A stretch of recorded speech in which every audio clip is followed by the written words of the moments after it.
Hello friends, welcome to my channel. Friends, अपनी इस video को स्टार्ट करने से पहले मैं नए आने वाले यूज़र से ये रिक्वेस्ट करूंगी कि वो हमारे चैनल को सब्सक्राइब करके जल्दी से बेल आइकन के बटन को प्रेस कर दें। आज की इस वीडियो में मैं आप लोगों को बताऊंगी कि आप लोग किस तरह से प्यास लगने से बच सकते हैं।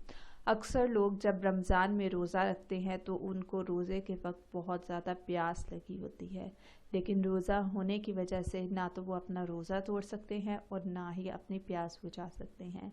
तो दोस्तों, आज मैं आप लोगों के लिए एक नहायत आसान टोटका लेकर आई हूँ जिससे आपको प्यास नहीं लगेगी रमज़ान में।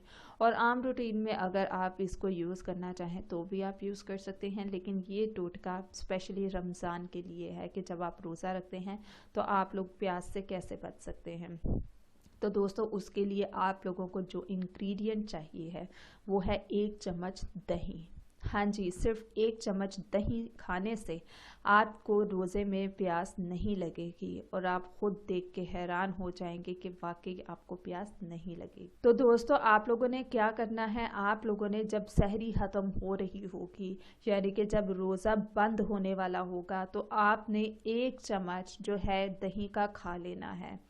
उसके बाद आप खुद देखकर हैरान हो जाएंगे कि आपको पूरे रोज़े में प्यास नहीं लगेगी। सो दोस्तों, ये थे आज के हमारे बेनिफिट्स और टिप्स। सो मज़ीद वीडियोस के लिए हमारे चैनल को सब्सक्राइब करके जल्दी से आप लोग बेल आइकन को प्रेस कर दें।